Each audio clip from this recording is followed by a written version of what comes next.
सबसे पहले उनका आशीर्वचन हम सबको प्राप्त हो। उसके बाद इस ज्ञान चर्चा का श्याम सुंदर जी द्वारा आरंभ होगा। साथ ही मैं बता दूं, आज देश के बहुत सारे कथावाचक जुड़े हुए हैं। परम भागवत हमारे सुकेशाचार्य जी हैं, पुंडरीक शास्त्री जी हैं, और भी ऐसे कई जो भागवत के मर्मज्ञ हैं, नरोत्तम जी हैं। सभी लोग आज सुन रहे हैं पराशर जी को। ये हम सबका परम सौभाग्य है। अब गुरु जी से निवेदन करता हूं कि अपना आशीर्वचन प्रदान करें।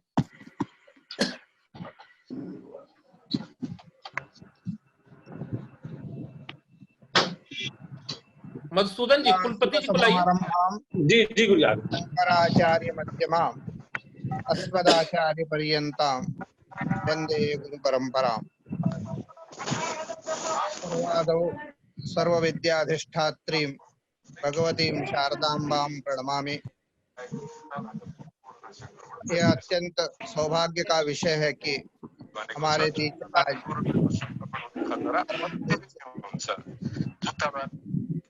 संत प्रवर श्याम सुंदर जी महाराज हमारे अल्प निवेदन को स्वीकार करके यहाँ पधारे हैं, और उनके पधारने का एकमात्र कारण है कि उनकी शास्त्रों के प्रति निष्ठा, काशी और काशी की शास्त्र परंपरा के प्रति उनकी श्रद्धा ही एकमात्र कारण है। क्योंकि हम सभी जानते हैं कि वो अत्यंत व्यस्त व्यक्ति हैं, फिर भी काशी से कोई निमंत्रण आया है, वो भी संपूर्णानंद संस्कृत विश्वविद्यालय से आया है, तो वह बिल्कुल एक भी आवाज नहीं आ रही, एक अक्षर भी नहीं सुनाई पड़ रहा है। क्या दिक्कत है? पूजा जी सुनाई नहीं दे रहा? नहीं, सुनाई दे रही है गुरु जी। नहीं माता जी, क्या आपके यहाँ दिक्कत है? माता जी ये सुनाई दे रही है। मधुसूदन जी कंट्रोल करिए, आवाज ना है किसी की। सर्वप्रथम अपने विश्वविद्यालय की ओर से आपका स्वागत, अभिनंदन एवं आपके चरणों में प्रणाम अर्पित करता हूँ।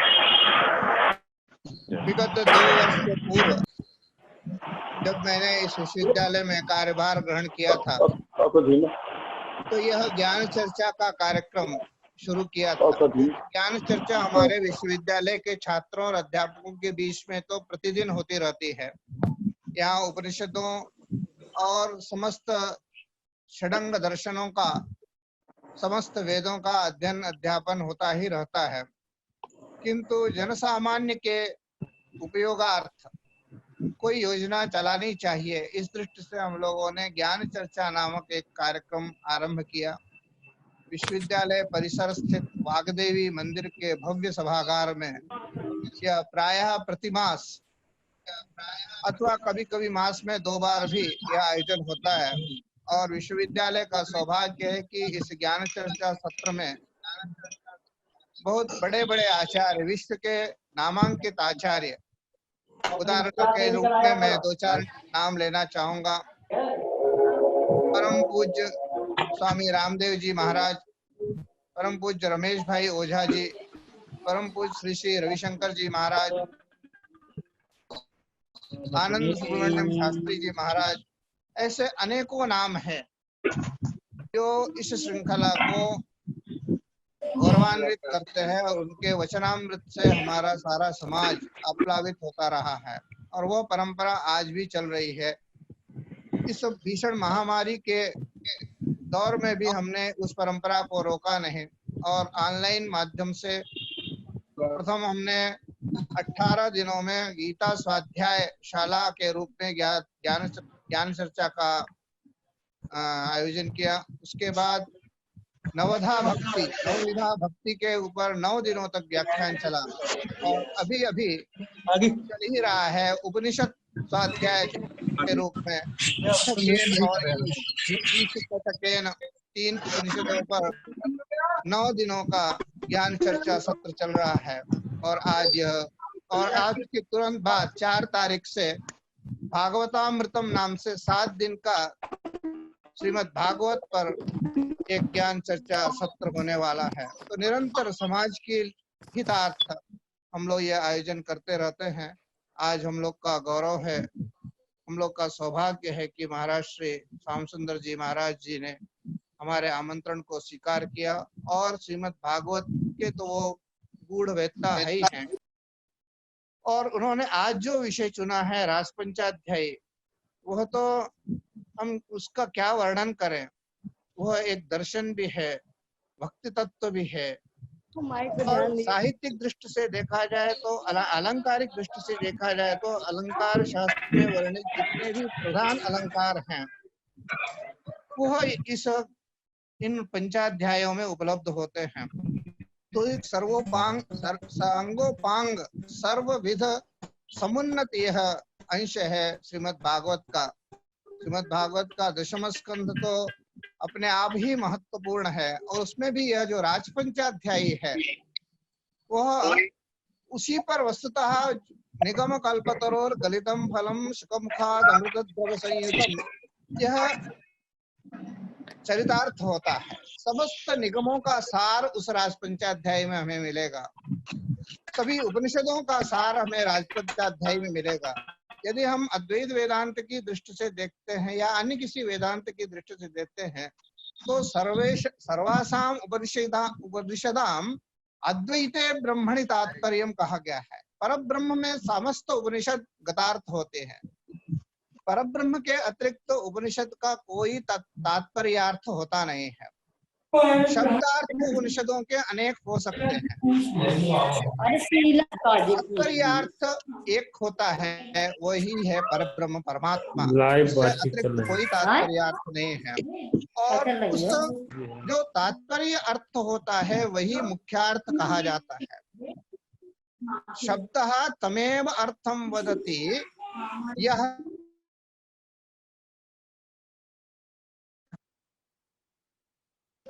अनम्यूट करिए मुझे।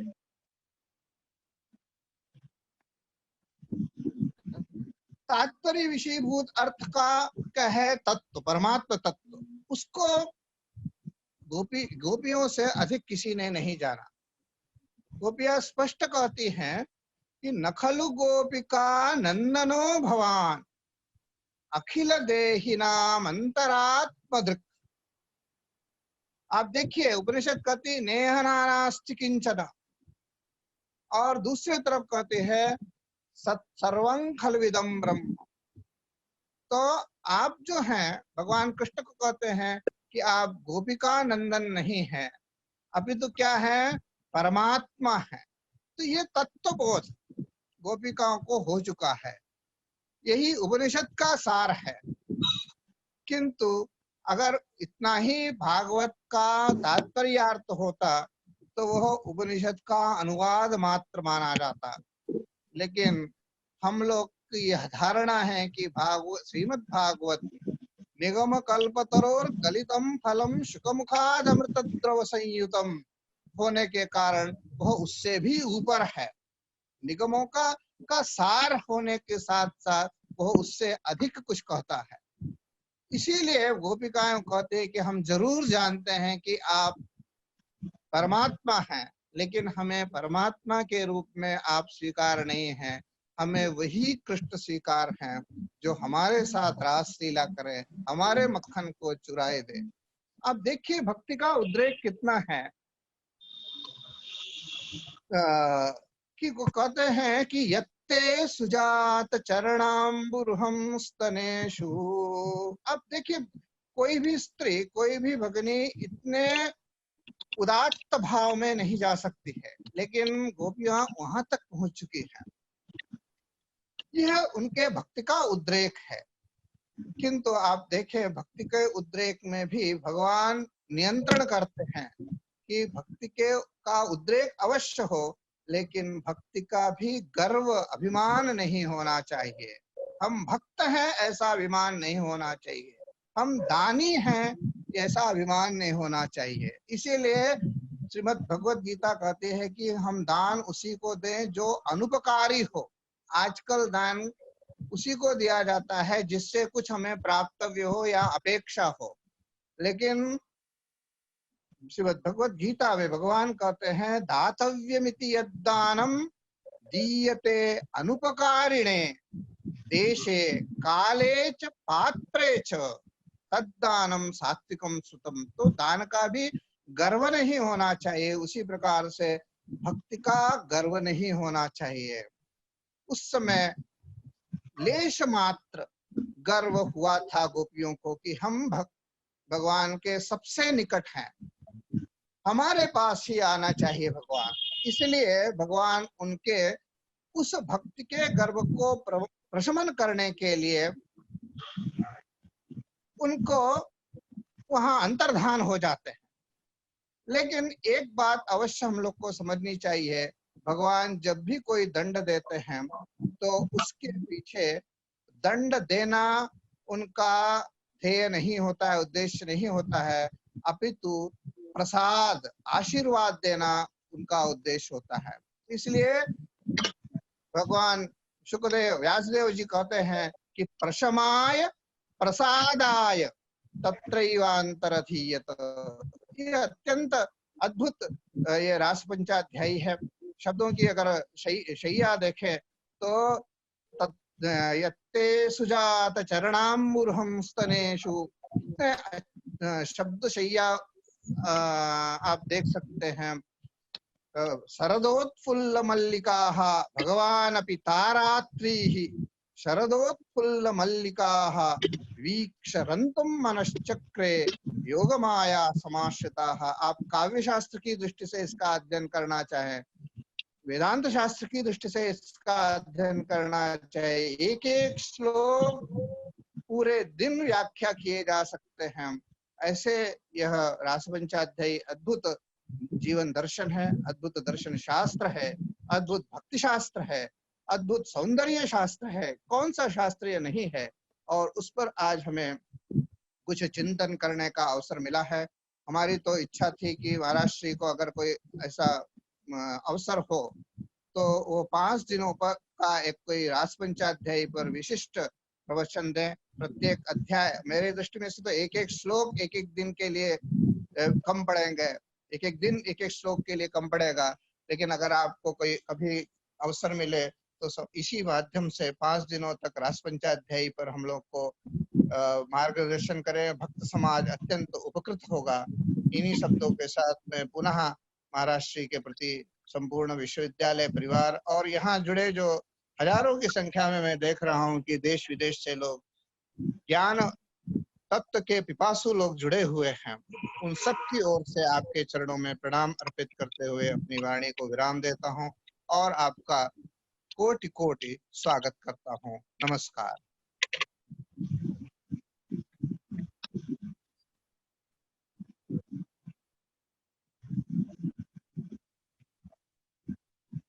न श्रूयते, ओझा जी न श्रूयते।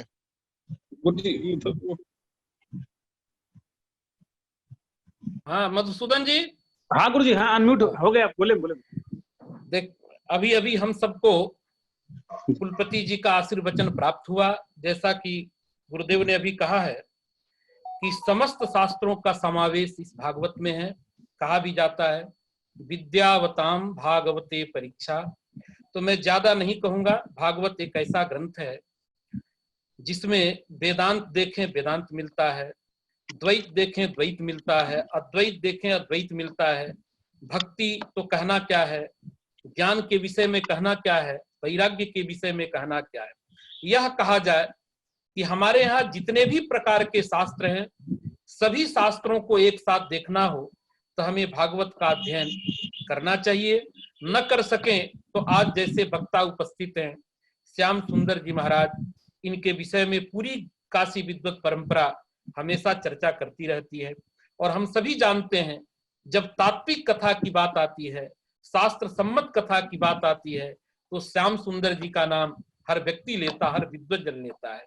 और मेरी भी अभिलाषा थी कि पराशर जी के द्वारा इस जूम के माध्यम से इस कोरोना महामारी काल में एक कथा हो, एक व्याख्यान हो। पूरी समस्त सृष्टि इस समय ऐसे रोग से पीड़ित है, ऐसे समय में भागवत की आवश्यकता है। भागवत रस पी करके, भागवत रस ऐसी औषधि है जिसका पान करके हम लोग स्वस्थ हो सकते हैं। तो मैं ज्यादा नहीं बोलूंगा क्योंकि समय कम है। और साक्षात परम पूज्य आज के वक्ता डॉक्टर श्याम सुंदर जी से मैं निवेदन करता हूं कि प्रदत्त विषय पर अपना प्रकाश डालें। हम सबको अपने ज्ञान से अपलावित करें। पराशर जी महाराज। जी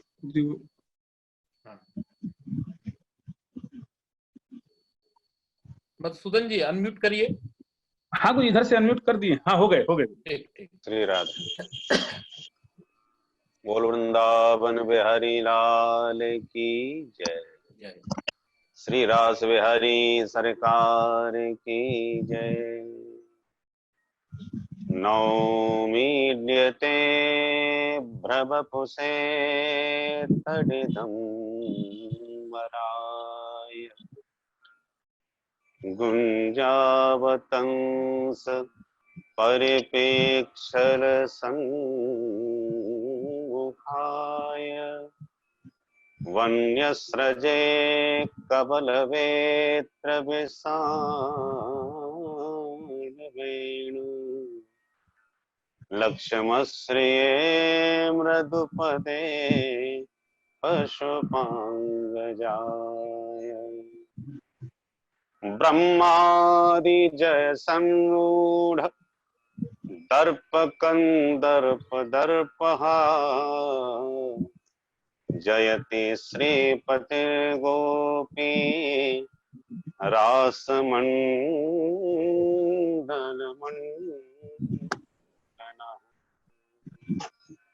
भक्त भक्ति भगवंत गुरु चतुर नाम बपु एक इनके पद वंदन किए नासत बेन अनेक। बोल भक्त वत्सल भगवान की जय। इस ज्ञान चर्चा के कार्यक्रम के अध्यक्ष संपूर्णानंद संस्कृत विश्वविद्यालय के यशस्वी कुलपति जी महाराज, न्याय शास्त्र के लब्ध प्रतिष्ठित विद्वान, जिनके कार्यक्रम में संपूर्णानंद संस्कृत विश्वविद्यालय ने अपनी प्राचीन स्वरूप को प्राप्त किया है, ऐसे पदवाक्य प्रमाणज्ञ परम कारुणिक सम्माननीय कुलपति प्रोफेसर श्री राजा राम शुक्ल जी महाराज तथा इस ज्ञान चर्चा सत्र के आयोजक व्याकरण शास्त्र के विद्वान अपर पाणिनि छात्र वत्सल राष्ट्रपति सम्मान से विभूषित वैयाकरण कुल के भूषण संपूर्णानंद संस्कृत विश्वविद्यालय के व्याकरण विभाग के परमाध्यक्ष डॉक्टर ब्रजभूषण ओझा जी महाराज तथा इस जूम ऐप के माध्यम से व्याकरण शास्त्र का अध्ययन करने वाले सभी अध्येताओं और जिज्ञासुओं का बहुत बहुत स्वागत है, अभिनंदन है, वंदन है। ये मेरा परम सौभाग्य है जो ऐसे विशिष्ट विद्वज्जनों के बीच में आज कुछ भगवत चर्चा करने का मुझे सुअवसर प्राप्त हुआ। पुराण तिलक है श्रीमद् भागवत। श्रीमद् भागवत को भगवान का वांग्मय विग्रह कहा गया है। जब भगवान परम धाम जाने लगे तो श्री उद्धव जी महाराज ने कहा कि प्रभु आपके अभाव में हमारा क्या होगा।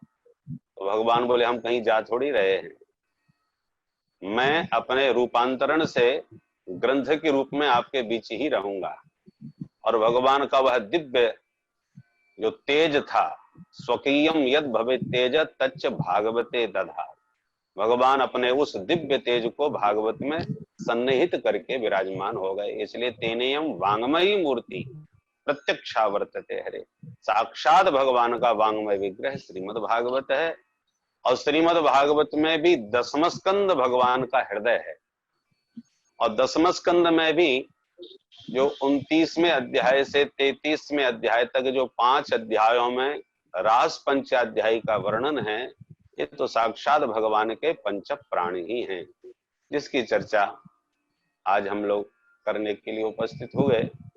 वैसे तो अब वो रास पंचाध्यायी जैसा गंभीर विषय, जैसा कि अभी हमारे परम श्रद्धेय कुलपति जी महाराज ने कहा था कि उसके तो एक एक श्लोक में अद्भुत आनंद और रस भरा हुआ है। भगवान साक्षात रस स्वरूप हैं। रसो वैसः रसम हेवानम लब्धानंदी भवति। तो परमात्मा वह साक्षात रस स्वरूप है। अब उस रस रूप परमात्मा का साक्षात रसास्वादन कैसे किया जाए, उसी के लिए भगवान ने यह दिव्य महारास ब्रजधाम के मध्य समस्त रसिकों का आह्वान करके शरद पूर्णिमा पर आयोजित किया। आज हम केवल उसके जो मुख्य कुछ बिंदुओं पर चर्चा करेंगे, क्योंकि उस विस्तार से जाने का तो समय नहीं है। कभी भगवान ने इच्छा करी और आप सब की प्रेरणा हुई तो आप सबके बीच में बैठ के कभी 5 दिन तो कम से कम इस चर्चा में हो, तब उसमें आनंद पूरी तरह लिया जाए। इस समय तो कुछ बिंदुओं पर केवल प्रकाश।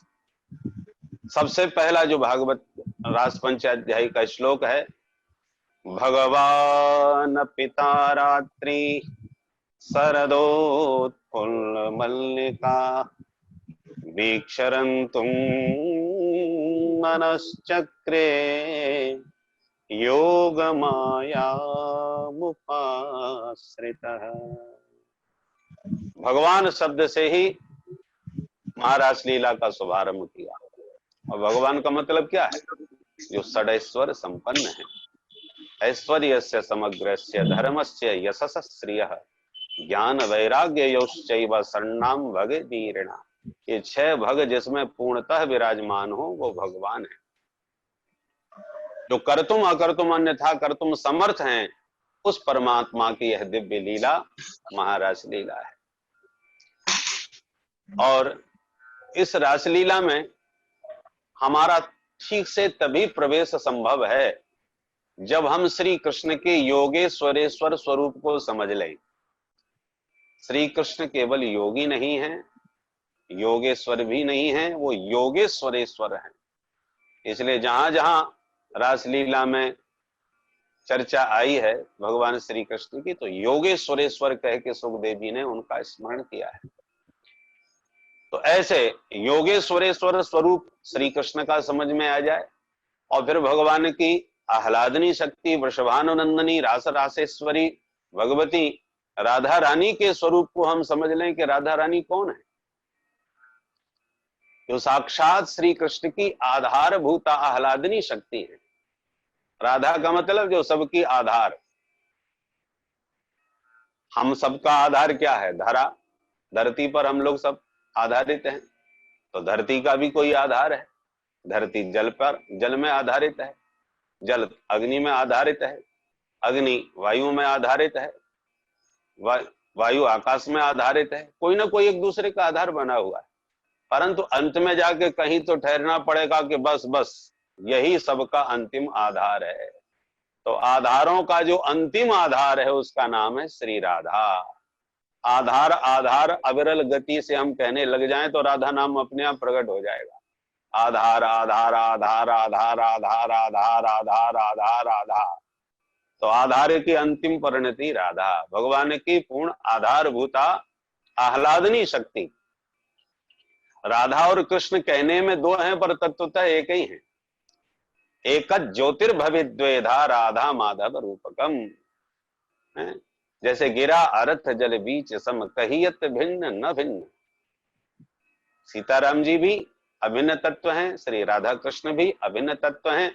उसी प्रकार गौरी शंकर भी अभिन्न तत्व हैं। वागर्थाविव संप्रक्तौ वागर्थ प्रतिपत्तये जगतः पितरौ वंदे पार्वती परमेश्वर।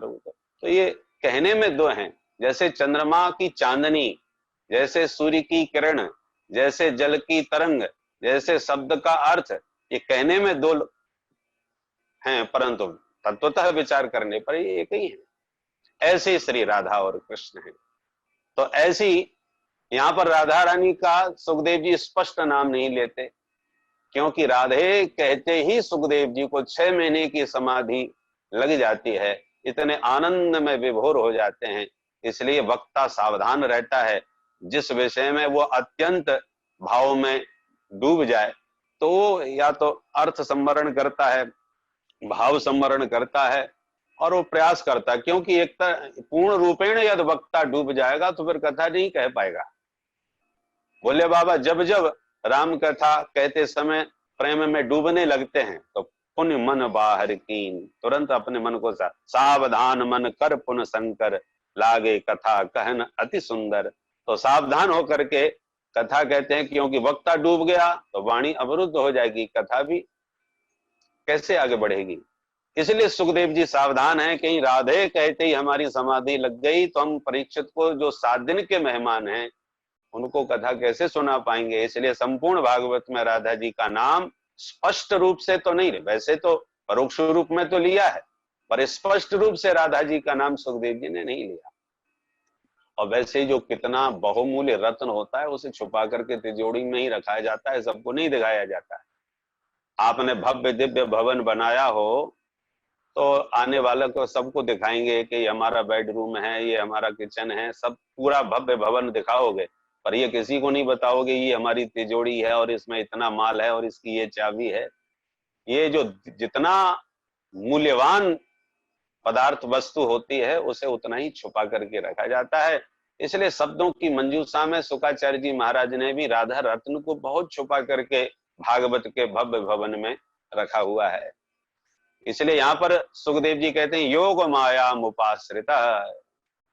तो ये योग माया का मतलब अघटित घटना पटी ऐसी माया तो है ही, भगवान की माया भी 3 प्रकार की है। यहाँ पर योग माया कह के किशोरी जी का स्मरण किया है। योग माया कैसी है किशोरी जी? युज्यते भगवता श्री कृष्णेन सह सदा सर्वदा संश्लिष्यते सा योगा श्री राधा ताम उपाश्रितः योग माया मुपाश्रितः। जो प्रतिपल प्यारे से संपृक्त रहती हैं, एक पल को भी जो उनसे पृथक हो ही नहीं सकती, संभव ही नहीं है, ऐसे जो राधा रानी है। योगाय युज्यते भगवता श्री कृष्णेन सह संश्लिष्यते। कहने में ये 2 हैं पर तत्वतः एक है, इसलिए पृथक होने का प्रश्न ही नहीं उठता। ऐसी राधा रानी है और करुणा स्वरूपा है। जब तक राधा रानी का समाश्रय न लिया जाए, उनका अनुगत्य जीव ग्रहण नहीं करता, तब तक उसका इस रस में प्रवेश ही नहीं हो सकता। ऐसी भगवती रास रासेश्वरी वृषभानुनंदनी श्री राधा रानी।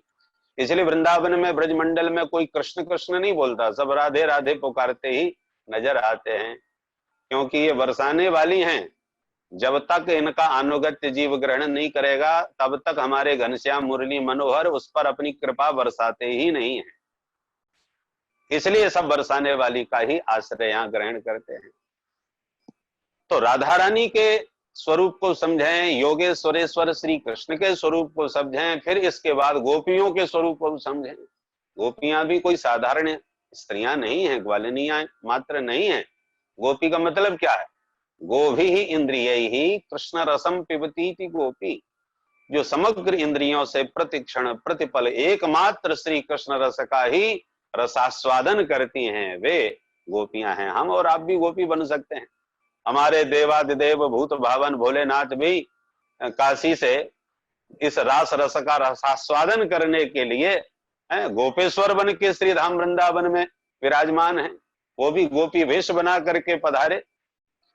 तो जैसे देवादिदेव महादेव गोपी बन करके रास रस का रसास्वादन करते हैं, ऐसे हम और आप भी गोपी बन सकते हैं। पर गोपी कब बनेंगे?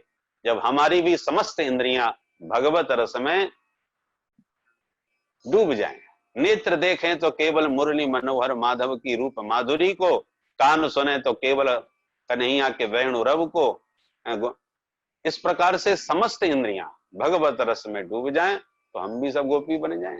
गोपियों के भी कई भेद हैं, कितनी प्रकार की गोपियां हैं। गर्ग संहिता आदि ग्रंथों में विस्तार से वर्णन आता है। श्रुति रूपा, ऋषि रूपा, साधन सिद्धा, कृपा सिद्धा, नित्य सिद्धा, गोलोक वासनी, दंडकारण्य के संत, मिथिलापुर की नारियां, यज्ञ सीता आदि आदि अनेक प्रकार की ब्रज गोपियां हैं। रामावतार में मर्यादा पुरुषोत्तम श्रीमद राघवेंद्र प्रभु जब वनवासी बन के विचरण कर रहे थे, कोई श्रृंगार नहीं, और ऐसे तापस वेश विशेष उदासी उन जटाजूटधारी भगवान राघवेंद्र के रूप माधुर्य का दर्शन करके बीतराग संत भी विमुग्ध हो गए। दंडकारण्य के परमहंस बड़े बड़े जो संत थे, इतने भगवान के रूप माधुर्य पर, लावण्य पर विमुग्ध हो गए कि सबके मन में भाव आने लगा कि हे प्रभु, हमें नारी शरीर क्यों न प्राप्त हुआ। पुराम हर्षय सर्वे दंडिकारण्यवासिनः ते सर्वे स्त्रीत्वमापन्ना भोक्तुमिच्छन् सविग्रही। अब जरा विचार करें कि जिन राघव ने कोई श्रृंगार नहीं किया था, वो जटाजूट वेश पर भी और बड़े बड़े महात्मा जो विषय विनिर्मुक्त होकर के संसार से सर्वथा दूर एकांत, नितांत एकांत में शांत बैठ करके निरंतर भगवान की आराधना करते हैं, विषय वासना से विनिर्मुक्त जिनका चित्त हो गया है, ऐसे विशुद्ध संत भी राघव के तापस वेश पर दीवाने हो गए। तो जब महात्माओं का ये हाल है, और केवल महात्मा तो फिर भी पवित्र आत्मा है, आश्चर्य तो तब हुआ जब राक्षस भी दीवाने हो गए। सूर्पनखा की भगवान ने नासिका काटी और वो रोती हुई खरदूषण के पास पहुंची, अपनी सारी पीड़ा सुनाई। तो जरा कल्पना कीजिए, जिसकी बहन के साथ कोई ऐसा दुर्व्यवहार करे, वो कितना भी कृशकाय कमजोर भी होता भाई, वो भी आग बबूला हो जाता।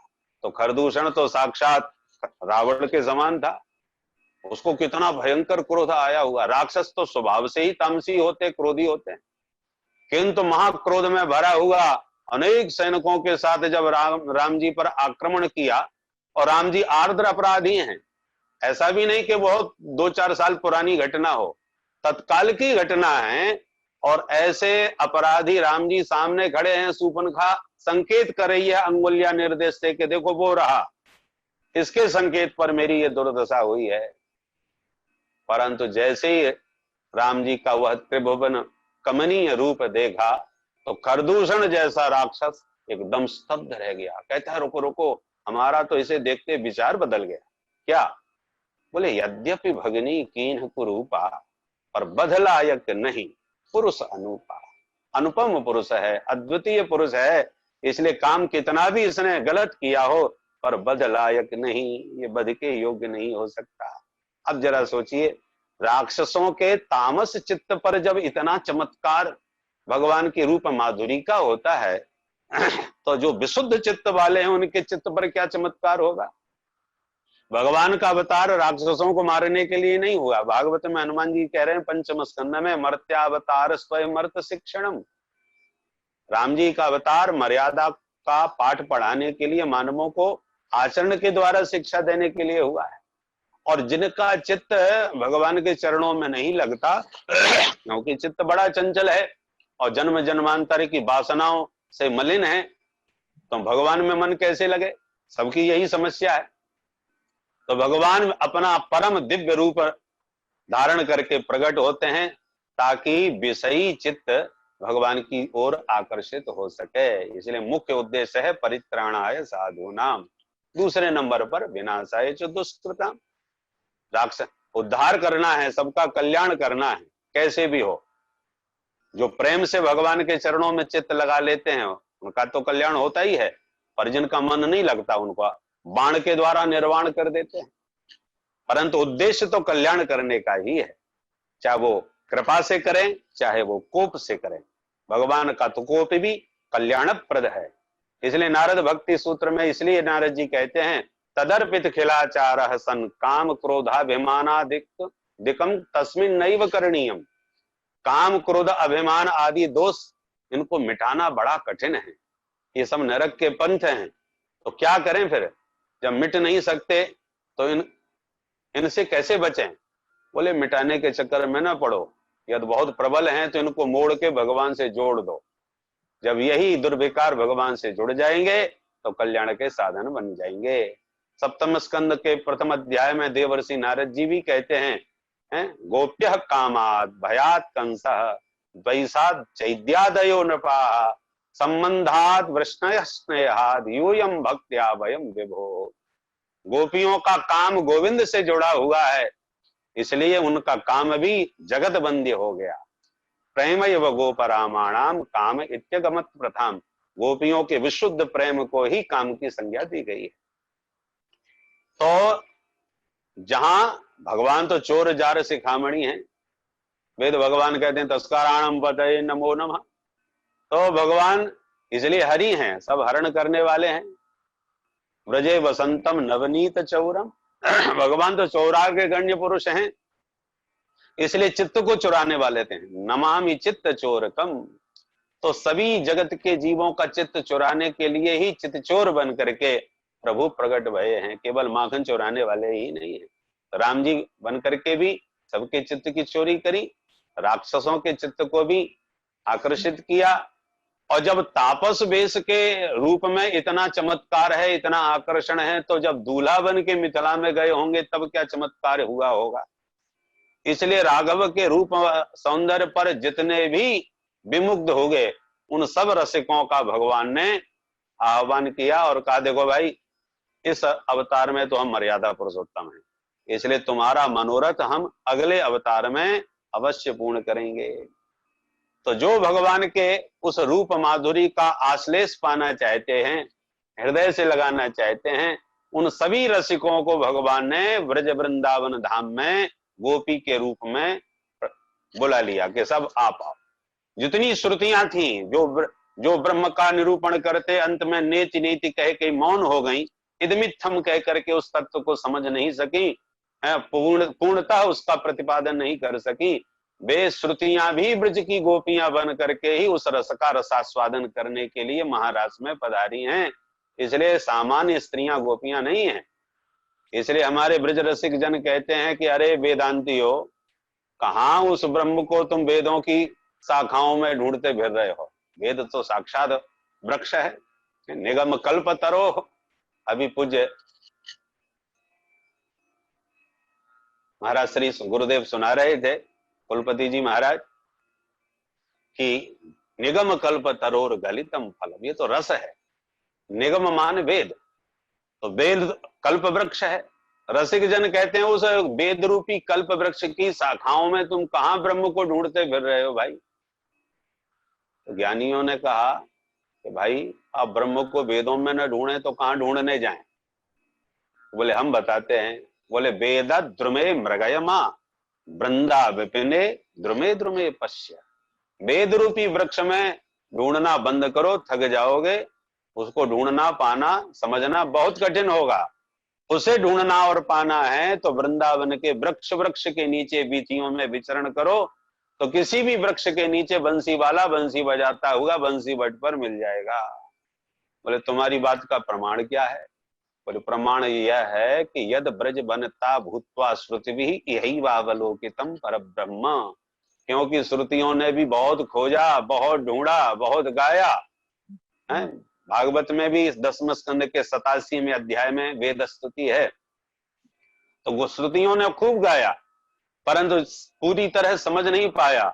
इसलिए वे श्रुतियां ही ब्रज की गोपियां बन करके ब्रज में पधारी हैं और महाराज के माध्यम से उसका अपरोक्ष साक्षात्कार प्राप्त किया, उस रस का भरपूर रसास्वादन किया। इसलिए रसो वही सह, जो रसरूप जो परमात्मा है उसका साक्षात यदि रसास्वादन करना है तो महाराज के माध्यम से किया जा सकता है। इसलिए इन गोपियों को जाने बिना, राधा रानी को समझे बिना, योगेश्वरेश्वर श्री कृष्ण के स्वरूप को जाने बिना महारास में कदापि प्रवेश हो ही नहीं सकता। जनसाधारण की दृष्टि है, हमारे भगवत रसिक जी बहुत अच्छे संत हो गए हैं। उन्होंने कहा महारास में कब प्रवेश होता है, तो उन्होंने महारास के 7 सोपान गिनाए। इन 7 सीढ़ियों को पार करो तब महारास में ठीक से प्रवेश होगा। कौन कौन? बोले प्रथम सुने भागवत, भक्त मुख भगवत वाणी, द्वितीय आराधे भक्ति, व्यास नव भांति बखानी, तृतीय करे गुरु समुझ, दक्ष सर्वज्ञ रसीलो, चौथे होय विरक्त, बसे बन माझ जसीलो, पांचे भूले देह सुधि, छठे भावना रास की, और 7वें पावे रीति रस श्री स्वामी हरिदास की। ये 7 सोपान हैं। तो प्रथम सुने भागवत, भागवत श्रवण करना तो ये पहली सीढ़ी है। परंतु भागवत तो हमने बहुत सुनी। बोले नहीं नहीं, सुनी तो है, परंतु प्रथम सुने भागवत भक्त मुख भगवत वाणी, भगवता प्रोक्तम भागवतम, ये साक्षात भगवान की वाणी है। इसलिए किसी महाभागवत के मुख से सुनो, तब सुनना सार्थक होगा। और फिर अब इन सब की व्याख्या अलग अलग करने का समय नहीं है। पांचे भूले देह सुध, पंचम सीढ़ी पर पहुंच करके पंचम सोपान पर जब साधक को शरीर का ही ध्यान नहीं रहता, देह का भान नहीं रह जाता, तब जाकर के उसके हृदय की कुंज में छठवीं भूमिका में पहुंच करके वह दिव्य कुंज प्रकट होती है। पांचे भूले देह सुध, छठे भावना रास की। छठवीं भूमिका में दिव्य हृदयस्थ कुंज प्रकट होती है, तब सातवीं भूमिका में पहुंच करके उस अलौकिक प्रिया प्रीतम के रस के रसास्वादन का जीव अधिकारी बनता है। इसलिए महारास लीला कोई सामान्य साधारण लीला नहीं है, और इसमें केवल जो स्त्री पुरुष के मिलन को ही देखते हैं वो दिग्भ्रमित हो जाते हैं, वो ब्रह्मजाल में पड़ जाते हैं। इसलिए महारास में हर किसी का प्रवेश नहीं है। शरीर में हाथ पैर में कोई फोड़ा फुंसी हो जाए, कोई उपद्रव हो जाए तो उसमें ज्यादा खतरा नहीं है, पर सबसे संवेदनशील स्थिति होती है हृदय की। हृदयाघात हो या हृदय में कोई व्यवधान हो, कोई रोग हो, तो प्राण संकट में पड़ सकते हैं। तो संपूर्ण भागवत का हृदय और पंच प्राण स्वरूप रास पंचाध्यायी है। इसमें बहुत सावधानी की आवश्यकता है।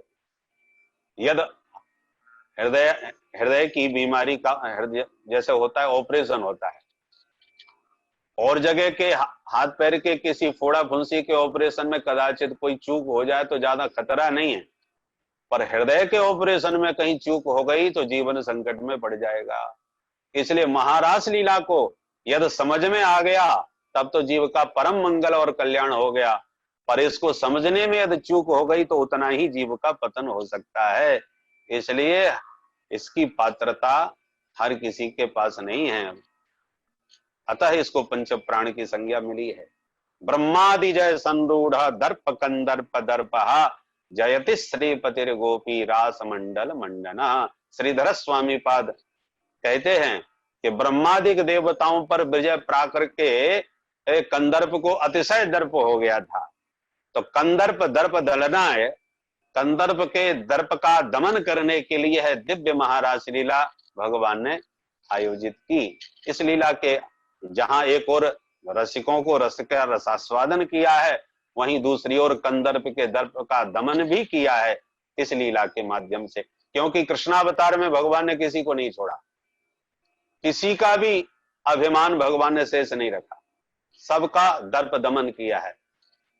और तो और चाहे वो ब्रह्मा जी सृष्टि करता हो, एक नूतन सृष्टि करके 14वें अध्याय में भगवान की लीला आती है कि ब्रह्मा जी का भी अभिमान तोड़ दिया कि देखो हम भी तुम्हारी जैसी सृष्टि करने में समर्थ हैं, देख लो। वैसे ही बछड़े हैं, वैसा ही ब्रजवासी सब बना दिए। भगवान कहते हैं ब्रह्मा जी तुम केवल शरीर बनाते हो, हम तो जीवात्मा भी बना दिए हैं।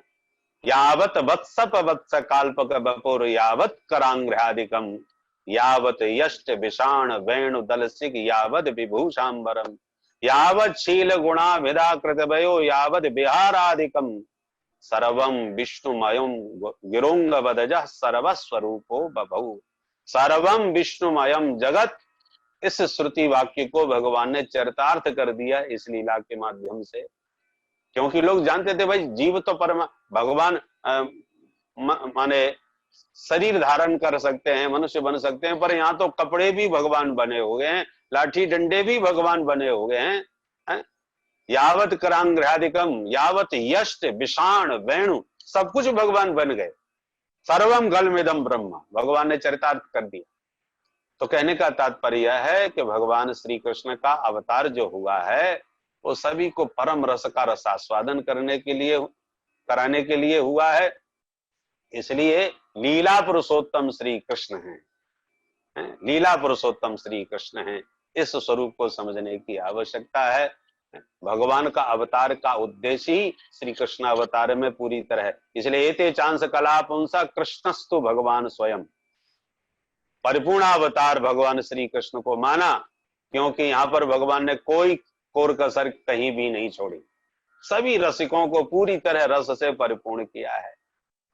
भगवान के शरीर में कोई प्राकृत गुण तो होता नहीं, भगवान तो अप्राकृत हैं। देह देह विभागोयम ईश्वरे नैव विद्यते, ईश्वर के शरीर में देह और देही का विभाग नहीं होता। चिदानंदमय देह तुम्हारी, भगवान तो चिन्मय हैं, चिदानंद स्वरूप हैं। इसलिए ब्रह्मा जी ने भी अपनी स्तुति के दूसरे श्लोक में कहा, अस्यापि देव बपसो मदनुग्रहस्य स्वेच्छामयस्य न तु भूतमयस्य कोपि। प्रभु आपका शरीर पांच भौतिक नहीं है, आप तो निज इच्छा निर्मित तनु हैं, ऐसा गोस्वामी जी महाराज ने भी संकेत दिया। भगवान स्वेच्छामय, अपनी इच्छा से प्रकट होते हैं, अपनी इच्छा से अंतर्धान होते हैं। महाराज लीला में तनिक भी कोई प्राकृत गंध होती तो जो नैयायिक हैं, वो नैयायिक लोग तो बड़े तार्किक होते हैं महाराज, न्याय के जो पंडित विराजमान हैं वो सब जानते ही हैं कि वो कितनी सूक्ष्म समीक्षा करते हैं, जिसको कहते हैं हम लोग बाल की खाल निकालना। उसी प्रकार और न्याय के ग्रंथ में चीर हरण लीला का स्मरण कर रहे हैं नैयायिक लोग भगवान की। नूतन जलधर रुचये गोप बधूटी दुकूल चौराय, तस्मै कृष्णाय नमः संसार मही रोहस्य बीजाय। नूतन जलधर के समान जिनके दिव्य देह की दिव्य आभा प्रभा है, ऐसे जो श्री कृष्ण हैं, करते क्या हैं? गोप बधूटी दुकूल चौराय, जो गोप बधूटियों के दुकूल की चोरी कर लेते हैं। धर्म सम्राट श्री स्वामी कृपात्री जी महाराज इस पंक्ति का अर्थ लगाते हैं, बोले गोप बधूटी दुकूल चौराय मतलब गोपाः जीवाः तेषां बधूटयः बुद्धयः तासाम आवरणानि अज्ञानानि। प्रत्येक जीव गोप है, उसकी जो बुद्धि है वो उसकी गोपी है, उसमें जो अज्ञान का आवरण पड़ा है वही दुकूल है, और भगवान उस अज्ञान रूपी आवरण का हरण करने वाले हरि हैं। इसलिए भगवान ने गोपियों का चीर पहले चुराया, उसके बाद महाराज में उनको आने का अधिकार दिया। पहले प्रवेश पत्र दिया जाता है, तभी आपको प्रवेश मिलता है। तो चीर हरण करके भगवान ने पहले गोपियों को रासलीला की अधिकारिणी बनाई, उसके बाद महाराज में बंसी बजा करके निशम्य गीतम तदनंग वर्धनम ब्रज स्त्रिय कृष्ण गृहीत मानसाः आजग्मुरन्योन्यमलक्षितोद्यमा सयत्र कांतो जवलोल कुंडला। और जो वो पात्र बन गई, अधिकारिणी थी, भगवान की बंसी तो बजी, पर पहले जब बंसी बजी तो सर्वभूत मनोहरम इति वेणुरवम राजन सर्वभूत मनोहरम थी, तो पहले सबके लिए बंसी बजाई, परंतु आज जब रासलीला रचाने के लिए बंसी बजाई तो ये सर्वभूत मनोहरम नहीं है, जगऊ कलम बाम दृशाम मनोहरम। ये बंसी तो केवल ब्रज बामाओं के ही कर्ण रंध्र में पहुंची, और जिसके बंसी की तान जिस गोपी के पड़ी कान, वही भूल गई समस्त भान और दौड़ी कृष्ण गृहीत मानसा। गोविंद के जैसे बंसी में आटा लगा करके मछली को फंसाता है मल्लाह, ऐसे ही माधव ने अपनी बंसी में स्वर फूंक करके गोपियों के कर्ण रंध्र में ऐसा स्वर डाला है कि उस स्वर का श्रवण करते ही कृष्ण गृहीत मानसा, गोपियों का मन रूपी मत्स्य माधव ने मुरली के द्वारा बंसी की तान में पकड़ के खींच लिया। तो जैसे एक बार मछली फंस गई बंसी में तो फिर निकल नहीं पाती, ऐसी गोपियों का चित्त माधव की मुरली में फंस गया और सब आ जगमुह।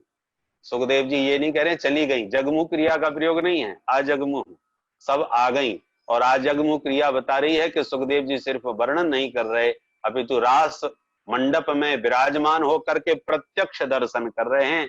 यदि केवल वर्णन कर रहे होते तो कहते गोपियां चली गईं बंसी सुन के, परंतु कह रहे हैं नहीं नहीं, गोपियां बंसी रब सुन करके आ गईं, क्योंकि सुखदेव जी भी उसी मंडप में विराजमान थे। तो भगवान से प्रार्थना करते हैं कि हम सब भी गोपियों की तरह अपने चित्त को भगवान के चरणों में लगाएं और गोविंद अपनी मधुर मुरली के द्वारा हम सब का भी चित्त चुरावें, अपने चरणों में लगावें। और ये कोरोना जैसी भयंकर आपदा के अवसर पर हम सब का चित्त उस माधव के चरण कमलों में लगे और उनके चिंतन से हमारा जीवन सार्थक हो। क्योंकि भगवान के चरणारविंद समस्त भयों से विनिर्मुक्त करने वाले हैं। भयम, जितने भी संसार में भय हैं, ये संसार का नाम ही संसरती थी, संसार सरकता जा रहा है। काल ब्याल मुखग्रास, सब काल रूपी ब्याल बन करके सब उसमें समाहित होते चले जा रहे हैं। इसलिए इस काल ब्याल से यदि बचना चाहें तो मन्ने कुतश्चित भयमच्युतस्य पादाम्बुजोपासन मत्र नित्यम। भगवान के पादाम्बुज ही इस भयंकर भय से जीव को विनिर्मुक्त करने वाले हैं। इसलिए इन्हीं शब्दों के साथ गोविंद के चरण कमलों में अपने चित्त को समर्पित करते हुए, और जितने श्रोता हैं हमारे परम श्रद्धेय श्री कुलपति जी महाराज और जो आयोजक हैं, न्याय शास्त्र आदि व्याकरण आदि के विद्वान, उन समस्त आचार्यों के चरणों में मेरा प्रणाम है। मैं अपना परम सौभाग्य समझता हूँ कुछ पल के लिए आप सबके बीच में वाणी पवित्र करने का मुझे सुअवसर प्राप्त हुआ। कोटिशः सभी को नमन करते हुए इस वाणी को मैं यही विश्राम देता हूँ। कुल वृंदावन बिहारी लाल की जय। कोई त्रुटि हो तो क्षमा चाहता हूँ। बहुत अद्भुत, बहुत अद्भुत, अश्रुतपूर्व विषय सामने आए हम लोग के, बहुत आनंद आया। धन्यवाद। और इसी तरह से हमें आपका सत्संग मिलता रहेगा, ऐसी प्रार्थना है। सौभाग्य। आजग्मु वाला बहुत ही अद्भुत था, अश्रुतपूर्व था। आजग्मुरन्योन्यमलक्षितोद्यमाः, बहुत सुंदर, एकदम रोमांच हो रहा है।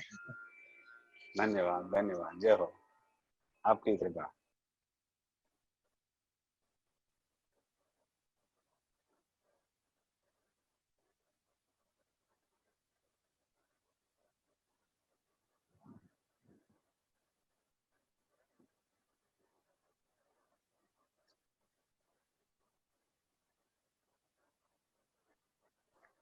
हेलो, हाँ श्रूयते सर्वै? हाँ श्रूयते। परम आनंद रहा आज। वास्तव में हम लोग प्रतिदिन जो शास्त्र चर्चा करते हैं उससे जो आनंद की प्राप्ति नहीं होती है, सप्ताह में एक दिन भागवत कथा सुन करके हम सभी आत्मविभोर हो जाते हैं। और आज जैसे पराशर जी महाराज जी ने बताया कि हम सभी गोपी बन सकते हैं और गोपी बन करके ही भागवत के परम रहस्य को जान सकते हैं। और हमारे कुलपति जी का क्या कहना है, रास पंचाध्यायी पर कई बार उनका व्याख्यान सुनने को मिला, और तत्वतः हम चाहेंगे कि किसी दिन हमारे कुलपति जी का भी इस पर व्याख्यान हो, ज्ञान चर्चा में रास पंचाध्यायी के ऊपर। और आज बहुत सारी बातें पराशर जी ने बताई, कैसे भागवत को पढ़ना है, भागवत में कैसे प्रवेश होना है, उसमें भी रास पंचाध्यायी में किसका अधिकार है, कौन प्रवेश कर सकता है, और सचमुच में यदि उसका अधिकारी नहीं है तो उसका दुष्प्रभाव भी हो सकता है। और अंत में जो एक बात कही, ऐसे महामारी काल में भगवान के चरणों में हमें चित्त लगाना चाहिए, तभी जाकर के इस तरह के महामारी से मुक्ति मिलेगी। साथ में पराशर जी से निवेदन है, काशी विद्वत परिषद के अध्यक्ष इस समय लाइन पर हैं, हम सभी को आशीर्वाद देने के लिए आचार्य हम सबके गुरुवर राम यत्न शुक्ल गुरु जी, वो अभी आशीर्वाद देंगे आप सभी को। अभी लाइव हो रहे हैं। हाँ शशांक जी, गुरु जी को लाइए। शशांक जी, शशांक को लाइए। आज हम लोग गुरु वाणी सुनेंगे और ज्यादा से ज्यादा जो है। शशांक, किस नाम से हैं गुरु जी वो? शशांक जी, एक मिनट हम बता रहे हैं। जी जी, वो किस आईडी से हैं? एक मिनट, आईडी बता रहे। शशांक कहीं दिख रहा है क्या, या शुक्ल करके कोई है? शुक्ल, हरिओम शुक्ल है। गुरुजी आ गए, गुरुजी आ गए हैं। हाँ आ गए हैं, गुरुजी के नाम से है, मधुसूदन जी गुरुजी के नाम से है। अनम्यूट करने को बोलिए वहां से। हाँ अनम्यूट करो, अनम्यूट करो शशांक जी। हाँ अलाउ कर, मधुसूदन आप करिए वहां से अलाउ। हाँ गुरुजी, किस नाम से है वो गुरुजी? गुरुजी के नाम से। प्रोफेसर राम यत्न शुक्ल, अध्यक्ष श्री अच्छा, काशी। जी जी जी, एक करिए करिए जल्दी, गुरुजी को सुना जाए। हाँ शशांक जी, हो गया बेटा?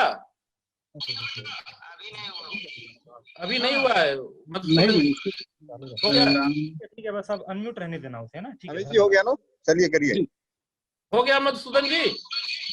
नहीं, वो नहीं दिख रहे हैं गुरुजी, वो इस नाम से नहीं है गुरुजी। हेलो, अरे गुरु जी के नाम से है भाई। हाँ हाँ, दिख गए, अब दिख गए गुरुजी, हो गए, अब कहें गुरुजी, हो जाएंगे गुरुजी, अब वो है, हो अब गए गुरुजी, हो गए। गुरु जी प्रणाम। सच्चिदानंद रूप विश्वत्यादि तापत्रय विनाशाय श्री कृष्ण। आज बड़े हर्ष का विषय, काशी में संस्कृत विश्वविद्यालय में आदरणीय कुलपति राजा राम शास्त्री जी के नेतृत्व में यहाँ पराशर जी थे प्रवक्ता, उनके माध्यम से कथा जी नहीं दिख रहे हैं।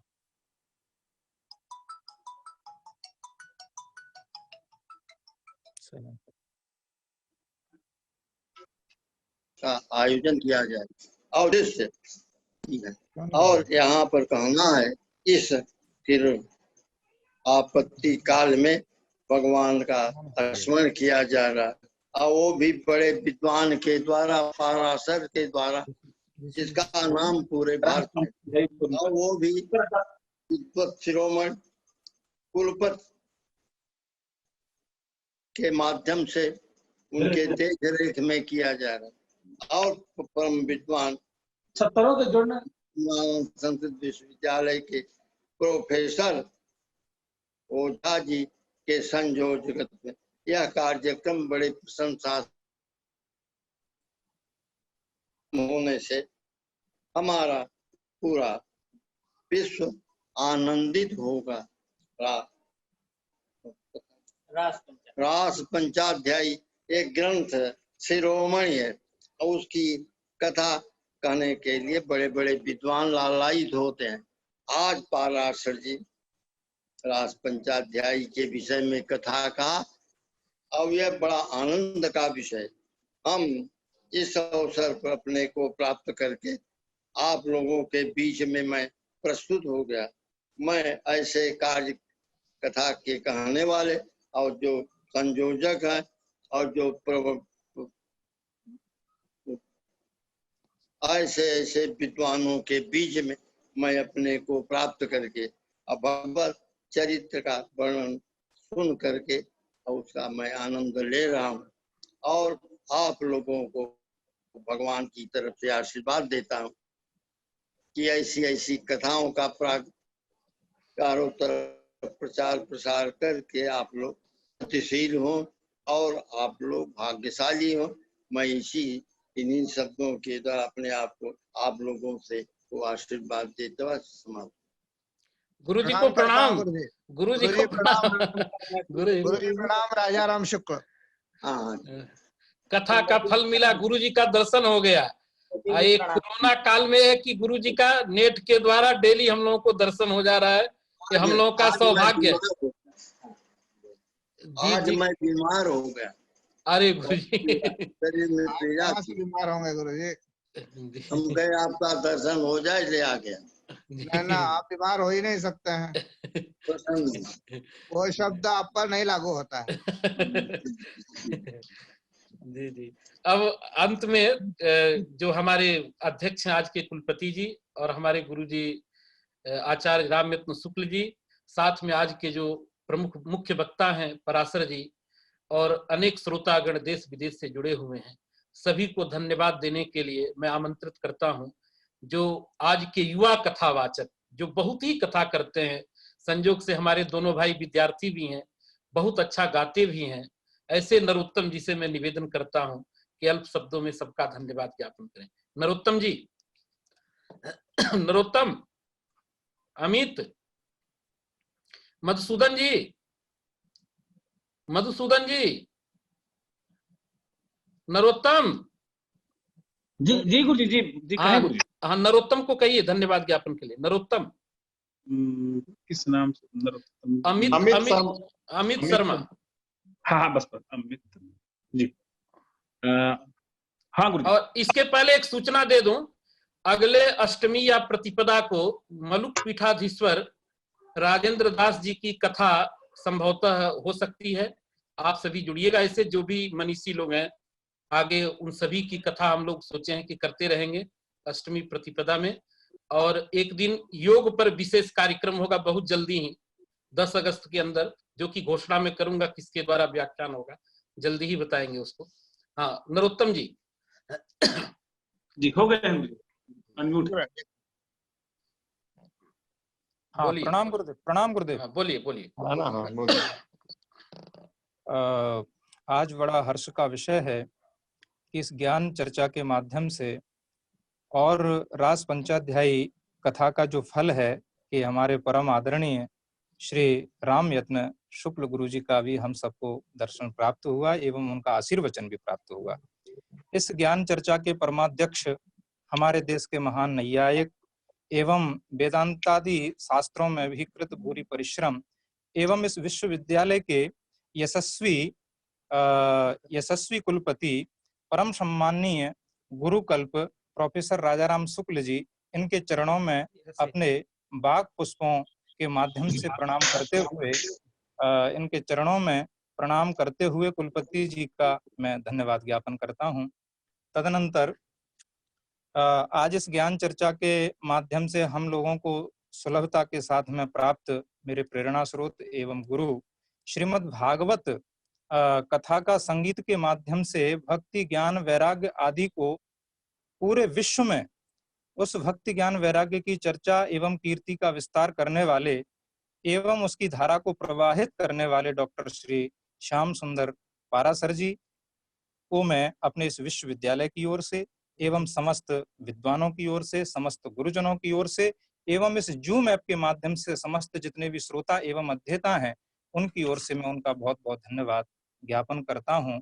इसके बाद में इस अंत में हमारे इस ज्ञान चर्चा के संयोजक वैयाकरण मूर्धन्य स्वाध्याय प्रवचन रूपी साधना में सर्वदा संलग्न एवं व्याकरण जैसे महान कठिन विषय को सरलता के साथ अध्यापन कराने में दक्ष मेरे गुरुदेव, क्योंकि मैंने गुरुदेव की शरण में जाकर के वेदांत आदि शास्त्रों का भी अध्ययन किया है और हमारे गुरुदेव विनम्रता की प्रतिमूर्ति और इस विश्वविद्यालय के विभागाध्यक्ष पद पर विभूषित परम आदरणीय परम पूज्य डॉक्टर श्री ब्रजभूषण ओझा जी, आप श्री के चरणों में मैं प्रणति निवेदन करते हुए आपका भी धन्यवाद ज्ञापन करता हूँ। माता जी को भी, माता जी भी पुष्पा दीक्षित माता जी और वैयाकरण जगत की महान विदुषी और ज्ञान वृद्ध वयोवृद्ध तपोवृद्ध आदरणीय माता जी के चरणों में प्रणाम करते हुए उनका भी मैं बहुत बहुत धन्यवाद और भी कुछ नाम ले लीजिए। माधव जनार्दन रटाटे जी दिख रहे हैं और भी बहुत सारे हमारे प्रमोद शर्मा जी दिख रहे हैं और कुवैत से आनंद जी दिख रहे हैं, प्रीति जी दिख रही हैं, बहुत सारे लोग हैं, अन्य अध्यापक भी दिख रहे हैं। सबको एक बार बोल दीजिए। जूम ऐप के माध्यम से जितने भी समस्त गुरुजनों का नाम आदरणीय गुरुदेव ने लिया उन सबका मैं अपनी वाणी से प्रणाम करते हुए उनका भी बहुत बहुत धन्यवाद ज्ञापन करता हूं एवं समस्त गुरुजनों के चरणों में प्रणाम करते हुए मैं अपनी वाणी को विस्तार बहुत बहुत बहुत धन्यवाद।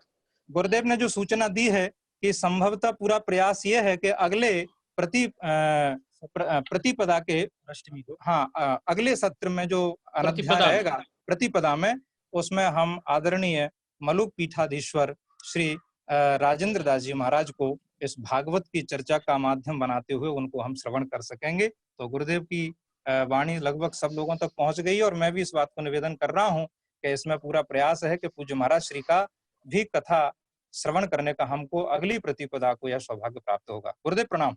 बिल्कुल, पराशर जी को एक बार और प्रणाम और ऐसे ही हमारे विश्वविद्यालय पर कृपा बनाए रखें और कुलपति जी के चरणों में भी प्रणाम। गुरुदेव मुझे लग रहा है कि उनका मोबाइल फोन बंद हो गया है। अच्छा, कोई बात इसीलिए वो दिख नहीं रहे स्क्रीन पर। ठीक कोई बात।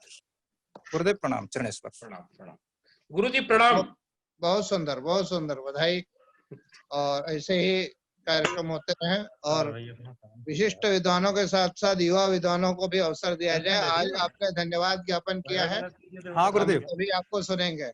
हाँ बहुत अच्छा, बहुत कथा बढ़िया करते हैं गुरु जी। अरे गुरुदेव आपकी यदि वाणी से ये वाक्य निकला है तो गुरुजी बस जब आपका आदेश होगा तब मैं आपके समक्ष उपस्थित हो जाऊंगा। हमारा यही उद्देश्य है। हम वृद्धों ने तो सब कर ही दिया, आशीर्वाद दे ही रहे हैं। अब युवा वर्ग को आगे आना है और उनके ज्ञान का, उनकी शक्ति का लाभ विश्व को मिले। हम जल्दी ही आपका सुनेंगे। गुरुदेव के आशीर्वाद से प्रथम व्याख्यान हुआ था गुरुदेव। अब फिर गुरु जी के रहते करेंगे एक दिन। हाँ, और पुंडरीक शास्त्री भी जुड़े हुए हैं, कई लोग जुड़े हुए हैं, पुंडरीक का भी सुनना है। चलिए, सभी हमारे गुरुदेव के चरणों में प्रणाम, गुरुजनों के चरणों में प्रणाम। एवं आज पारासर जी के माध्यम से जो रास पंचाध्याय की चर्चा हुई, जिसमें अनेक कथावाचक भी इस जूम ऐप के माध्यम से जुड़े, मैं उनका बहुत बहुत धन्यवाद ज्ञापन करते हुए उनको भी प्रणाम करता हूँ। सबको धन्यवाद। ठीक है ओझा जी। जी गुरु जी। जी गुरु जी। प्रतिकुलपति जी भी हैं। अच्छा हैं, कछवाहा जी हैं, दिख रहे हैं यहाँ से। अच्छा, प्रतिकुलपति जी भी जुड़े हुए हैं हमारे हेतराम कछवाहा जी। मैं उनको भी प्रणाम निवेदित करता हूँ। और उपस्थित हुए, कथा को सुने, हम सबको प्रोत्साहित करते रहते हैं। हम सभी के अभिभावक पूरे आर्ष वेश में हैं। जी गुरु जी। तो उनको भी कोटि कोटि प्रणाम, और बाकी श्रोताओं के माध्यम से भी प्रणाम करता हूँ। और ऐसे ही वो जुड़े रहेंगे, कम से कम अष्टमी प्रतिपदा को तो जरूर जुड़े रहे, ये उनसे निवेदन है हमारा। अब वो रोज जुड़ेंगे, खाली हो गए। जी गुरु जी। एक दिन उनका भी होगा।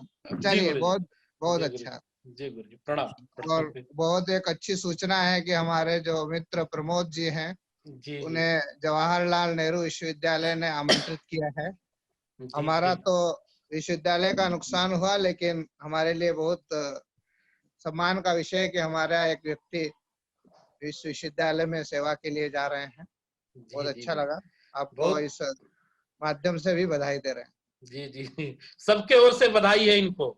आज हम लोगों ने भी कहा इनकी विदाई भी कभी करते हैं, जब ये ज्वाइन करके आ जाए, तो हम लोगों ने कहा ये तो जो है फिर ये विदाई नहीं होगी इनकी। जी आ जगमुह वाला ही रहेगा। जी गुरु जी। चलिए, जी गुरु जी, नमस्कार सबको। प्रणाम।